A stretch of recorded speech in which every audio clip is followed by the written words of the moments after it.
Let's solve this one carefully from the beginning. Because at first glance, the shaded region looks complicated, but there is a very clean way to break it down. We have a right triangle PQR with the right angle at Q.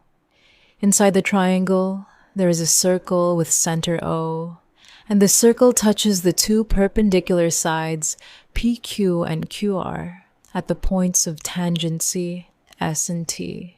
We are also told that P, O, and R lie on the same straight line.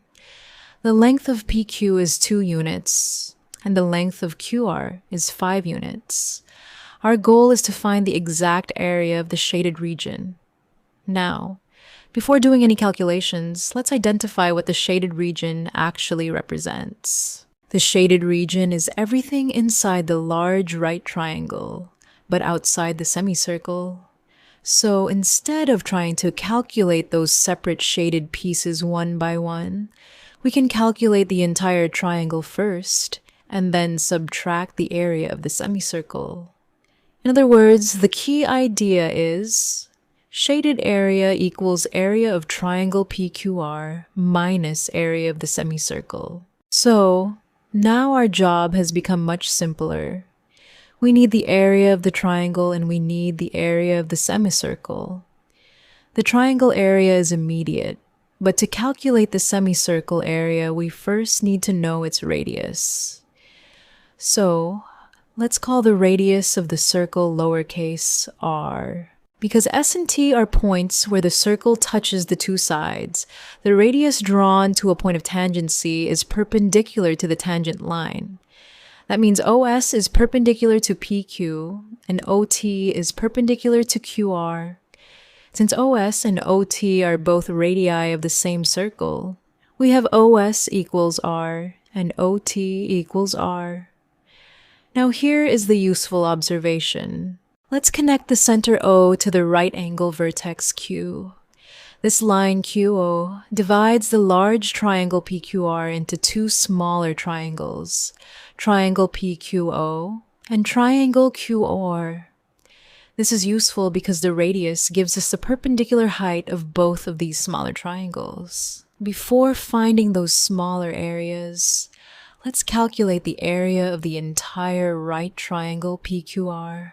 Remember, the area of a triangle is 1/2 multiplied by the base, multiplied by the perpendicular height. Here we can use PQ as the height and QR as the base. PQ is 2 units and QR is 5 units. Therefore, the area of triangle PQR equals 1/2 multiplied by 2 multiplied by 5. 1/2 multiplied by 2 gives 1, and 1 multiplied by 5 gives 5. So the area of the entire triangle PQR is 5 square units. Now, let's move to triangle PQO. We again use the same triangle area formula, 1/2 multiplied by base, multiplied by perpendicular height. For triangle PQO, we can take PQ as the base. Its length is 2 units. The perpendicular distance from O to PQ is the radius, because OS is perpendicular to PQ and OS equals R. Therefore, the area of triangle PQO equals 1/2 multiplied by 2 multiplied by R. The 2 cancels with the 1/2, leaving us with R. So the area of triangle PQO is R square units. Now let's calculate the area of the other smaller triangle. Triangle QOR. Once again, the formula is 1/2 multiplied by base multiplied by perpendicular height. This time, QR is the base and its length is 5 units. The perpendicular distance from O to QR is OT, which is the radius R. Therefore, the area of triangle QOR equals 1/2 multiplied by 5, multiplied by R. That gives us 5R divided by 2. So the area of triangle QOR is 5R divided by 2 square units.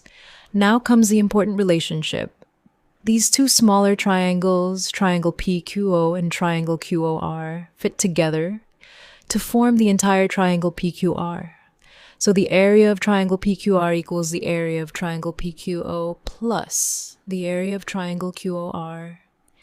We already calculated the left side as 5. We calculated triangle PQO as R, and triangle QOR as 5R divided by 2. So we can write 5 equals R plus 5R divided by 2. Now, let's simplify this carefully. We want both terms on the right to have the same denominator. The first term, R, can be written as 2R divided by 2. So our equation becomes 5 equals 2R divided by 2 plus 5R divided by 2.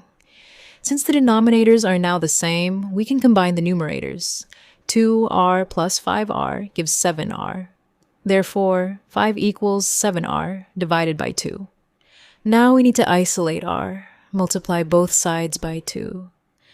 On the left, 5 multiplied by 2 gives 10.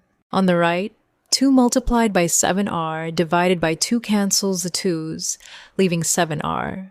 So we get 10 equals 7R. Finally, divide both sides by 7, giving R equals 10 divided by 7 units. Excellent.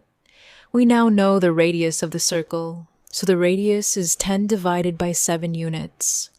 At this point, we can calculate the area of the semicircle. Remember, the area of a complete circle is pi multiplied by r squared.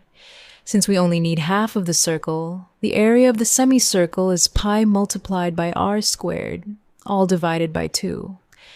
Now, substitute our radius, which is 10 divided by 7. So the semicircle area becomes pi divided by 2, multiplied by 10 divided by 7, whole squared. Let's simplify the squared fraction carefully. 10 divided by 7 whole squared means 10 squared divided by 7 squared, which is 100, divided by 49. Therefore, the semicircle area becomes pi divided by 2 multiplied by 100, divided by 49. Multiplying the numerator gives 100 pi, and the denominator gives 98. So we have 100 pi divided by 98. We can simplify that fraction by dividing both numerator and denominator by 2. That gives 50 pi divided by 49. Therefore, the area of the semicircle is 50 pi divided by 49 square units. Now, we are almost finished. Remember our original strategy. Shaded area equals area of the large triangle minus area of the semicircle. The triangle area is 5 square units, and the semicircle area is 50 pi divided by 49 square units. Therefore, the shaded area equals 5 minus 50 pi divided by 49 square units. That is our exact answer.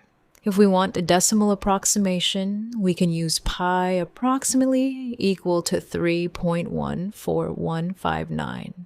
So 50 pi divided by 49 is approximately 3.202. Subtracting that from 5 gives approximately 1.798 square units. So the shaded region has an exact area of 5 minus 50 pi divided by 49 square units, or approximately 1.798 square units. Notice how we never needed to calculate the individual shaded pieces separately. The key was to recognize the shaded region as the large triangle minus the semicircle. Then use the fact that the center lies on the hypotenuse, and the radii are perpendicular to the two legs. That gave us the radius through a simple area relationship. If this kind of geometry solution was useful, make sure to like the video. Subscribe for more problems like this, and let me know in the comments whether you would have spotted the triangle area approach before calculating anything else.